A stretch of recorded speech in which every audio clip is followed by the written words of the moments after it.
Well, as we know, we've been looking at minor prophets, and I did a study of one recently, Prophet Obadiah. And there's one verse that I'm going to read out of it, and then we'll go to the New Testament. And the one, so if you turn to the Prophet Obadiah, it's immediately following the Amos. And turn to verse 17. And it's the second clause in the verse that arrested me. And the house of Jacob shall possess their possessions. Now, in all my life, I cannot ever remember someone ministering from this prophet. I do know that when I was in my 20s in Lithgow, we went through the minor prophets, and again, when I was in my late 30s, we went through it in Musselburgh. But as far as using it in an address, I cannot remember ever this prophet being drawn attention to. But this verse struck me. And the house of Jacob shall possess their possessions. We're going into the New Testament because Israel's possessions are earthly. Now, at the present time, they do not possess all land. Don't possess Gaza. They don't possess the West Bank. There are areas that you can get into, but there could be doubt about it. But when the Lord Jesus is, as the last verse says, when he becomes king in Israel, yes, they will have possession of the whole of the land. In fact, the next few verses speak of claiming other areas that at the moment are not part of Israel. And so, dear brethren, this is something that Israel has to look forward to, that they will have full possession of that land, and they'll possess it not just nominally, but actually. But our blessings are different. Israel's blessings relate to this earth, but I want to speak today about our blessings. So let's turn to Ephesians chapter 1.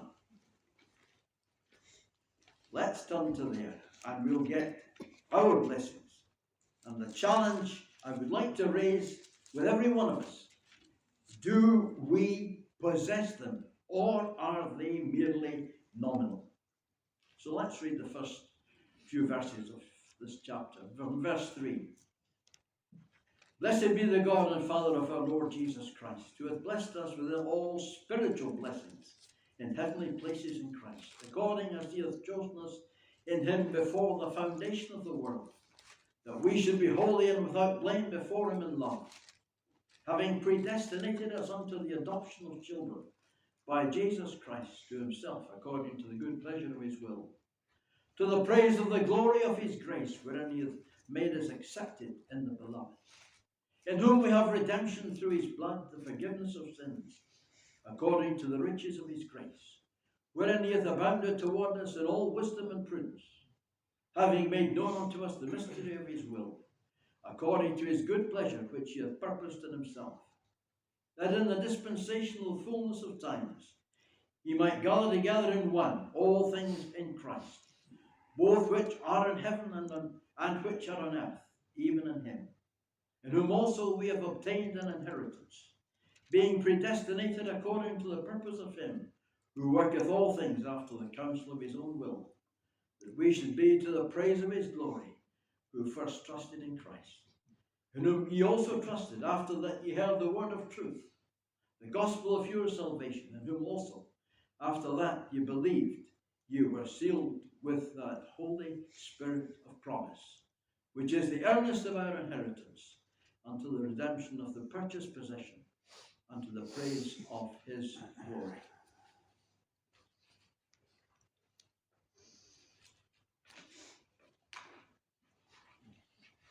Now, the very first verse that we read speaks about the kind of blessings that the Christian has.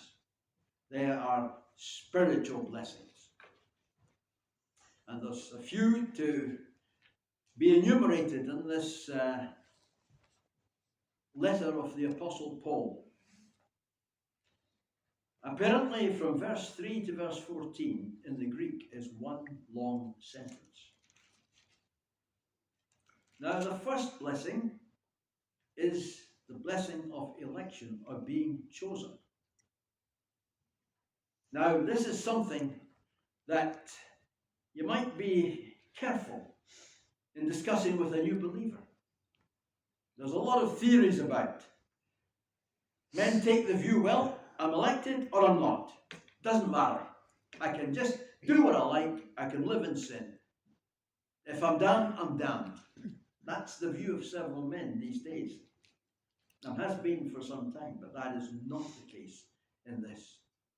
You see, the fact of the matter is that before even God uttered those words in Genesis 1, let there be light, before that happened,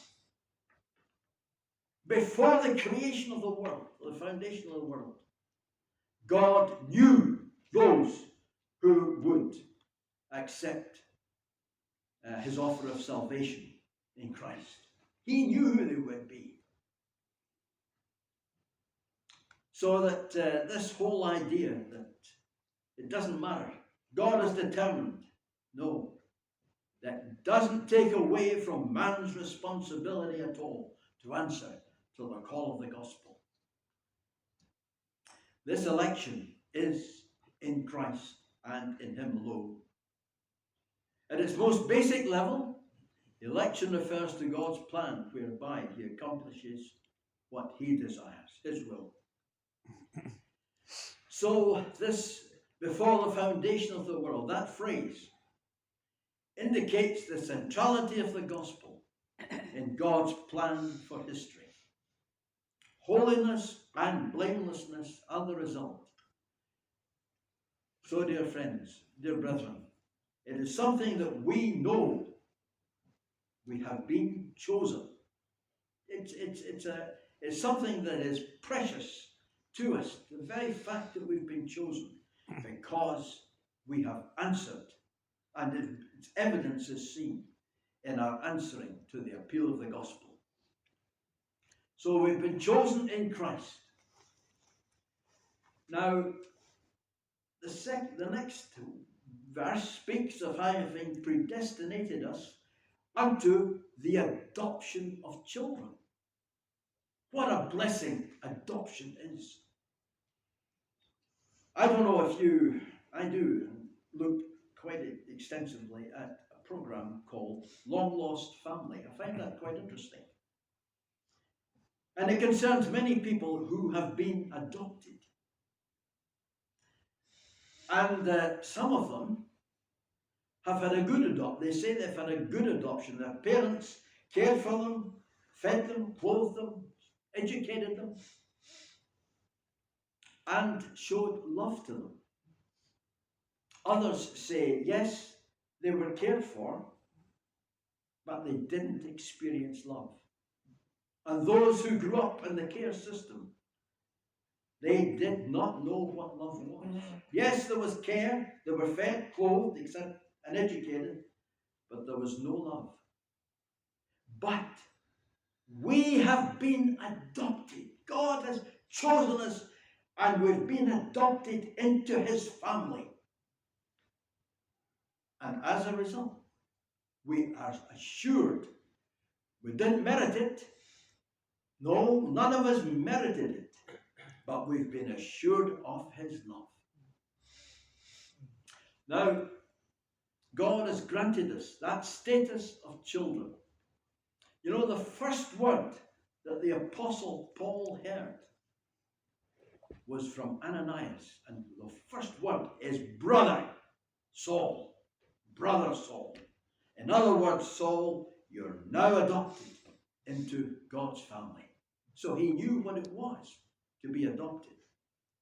The Lord Jesus said in John's Gospel, as many as received him, to them he gave the right to become the sons of God.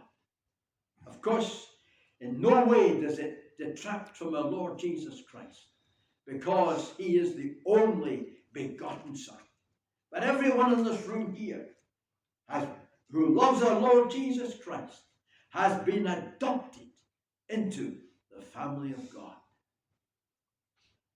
We are all God's children with all the rights, privileges, and duties that follow on from that. So, dear friends, that's a blessing that you can thank God for. Now, he goes on to say, to the praise of the glory of his grace, wherein he hath made us accepted in the beloved. Acceptance. As I said before, some people who've been adopted didn't feel accepted. But that's one thing you'll never find in the house of God, in God's family. You'll always feel you've been accepted. The word is related to grace and gives the idea of making us graceful or favourable through Christ. The blood of Christ has taken away the guilt of our sins, and we stand before God as perfectly acceptable. God is happy to accept us just as we are, just like the father did to the younger son. He came in. He just was quite happy with a lone place within the door. Make me as one of the hired servants. Father says no. He accepted him. He accepted him back into the family. In fact, in one sense, because in the father's eyes, he had looked for him all that time while he was away. He never was away. Literally, he was away. But in the father's heart, he was never away. Now, the next blessing we go on to, in whom we have redemption through Christ's blood, through his blood, the forgiveness of sins according to the riches of his grace. Redemption through Christ's blood. Now, redemption speaks of buying one's freedom. Christ paid the ransom for our sins, the payment to buy us out of eternal condemnation. I love to think of the book of Ruth when I think of redemption, because there we have a classic example of it. The kinsman redeemer. You know, Naomi and Ruth coming back from Moab into Bethlehem, they were helpless. Two ladies, absolutely helpless. What was going to happen to the inheritance that they left? The inheritance of her husband Elimelech when they left. They could not recover their lost inheritance. But, there's a but. There was a kinsman redeemer. Now, there were two people who claimed they could redeem. There were two. But the first one, he says, no. First he said, yes, I'll do it. And then he said, no, I can't do it. I'll mar my own inheritance. But then along came Boaz. And he was a mighty man of wealth. And he redeemed. And he took Ruth as his wife. And the name of Ruth's first husband, Mahlon, was therefore preserved because he took it to raise seed, in order to raise seed. And the name of Mahlon might not be blotted out of Israel. What redemption through Christ's blood is what we know. It's illustrated, as I say, in the book of Ruth. But closely linked with it, and in the same verse, is the forgiveness of sins. That is the other side of the coin. In paying the ransom for our sins, the debt was cancelled and we are forgiven. We no longer bear the guilt for our sins. They were borne by Jesus on the cross of Calvary, and they're gone. And God is not looking on us. Those whom He's accepted, whom He's adopted into His family, God is not looking on our sins. They're gone completely in the death of our Lord Jesus Christ. The forgiveness of sins. What a gift that is. What a blessing that is. So these are some of the blessings, but we'll come to others. As well, I'll just put a note here. No more sleepless nights wondering if you're destined for hell. Don't worry. You know, there's some people go about and preach, and yes, you can be saved today, but I don't know if that applies tomorrow. My friend, you're saved for time and for eternity. That is us. It's an absolute, sure and secure blessing. The forgiveness of sins, redemption in Christ, and forgiveness of sins, it will never be lost. Now, he goes on to speak about the mystery of his will. Now, this is a dominant theme in the epistle. It concerns the glorious truth of Christ and the church. It is a secret not previously known, but it is now being revealed. It originated in the sovereign will of God, and the grand subject of the plan is the Lord Jesus Christ, the mystery of his will. Yes, there's mysteries in this world which we can't explain. But this mystery, this mystery of Christ and the church was hidden in all the Old Testament days. There are illustrations of the church in it, but it was hidden. But it is now being fully made known. What a blessing to belong to the church. That is our part, dear brethren. Now he goes on to speak of the inheritance. Well, Israel, they thought they had a view of the inheritance. God promised Israel's inheritance to Abraham, and he's never revoked it.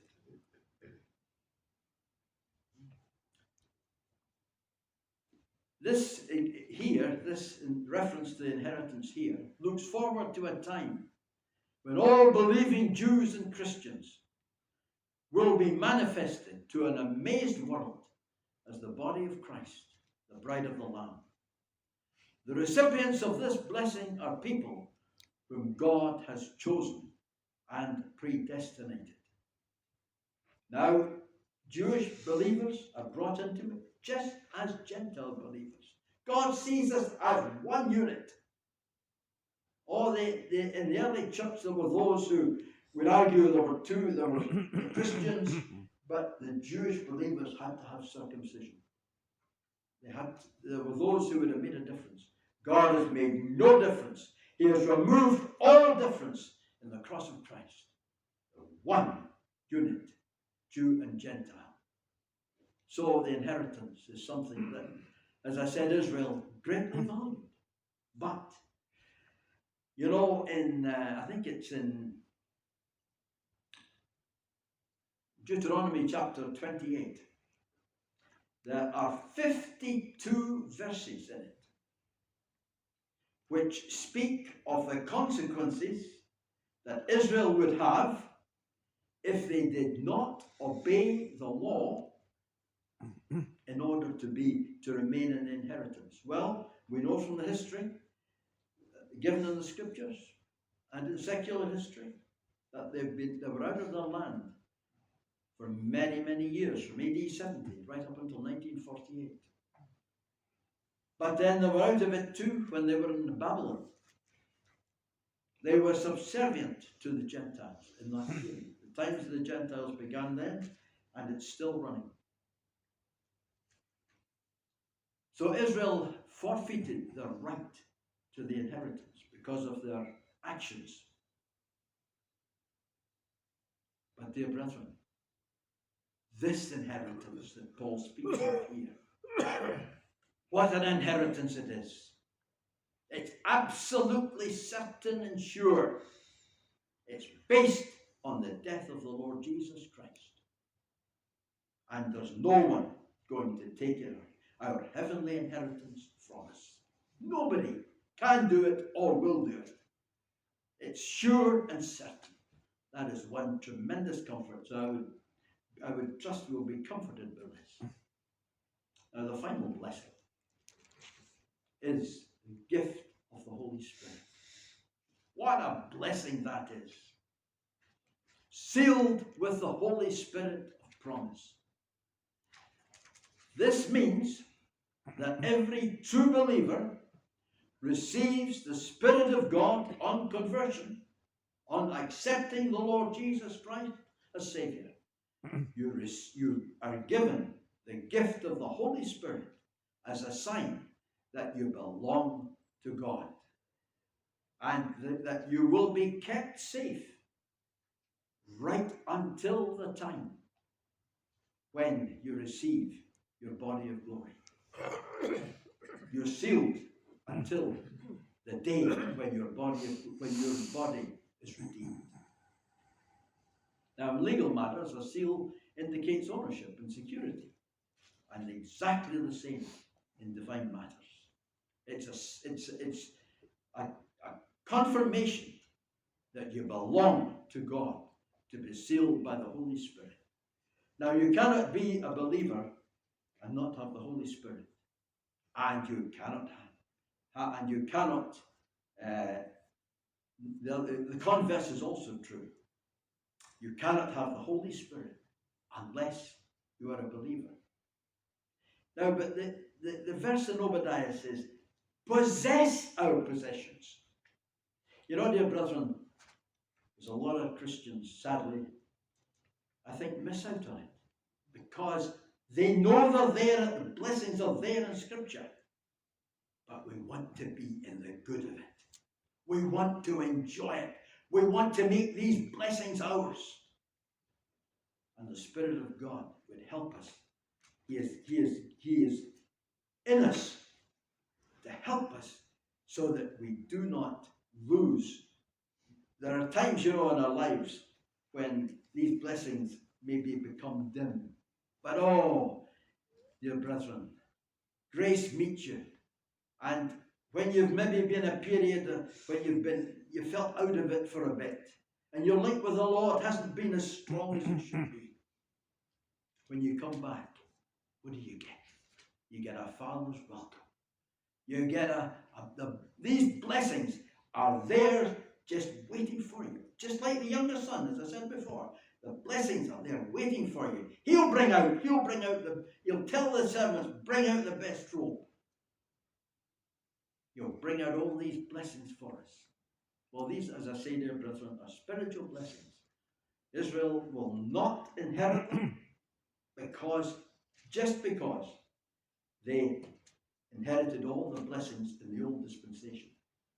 No, they will inherit them in Christ and in Him alone. Well, I just leave these thoughts with you, and I trust that we'll be encouraged to make sure we possess what God has given us. May it bless the Lord, bless us for His name's sake.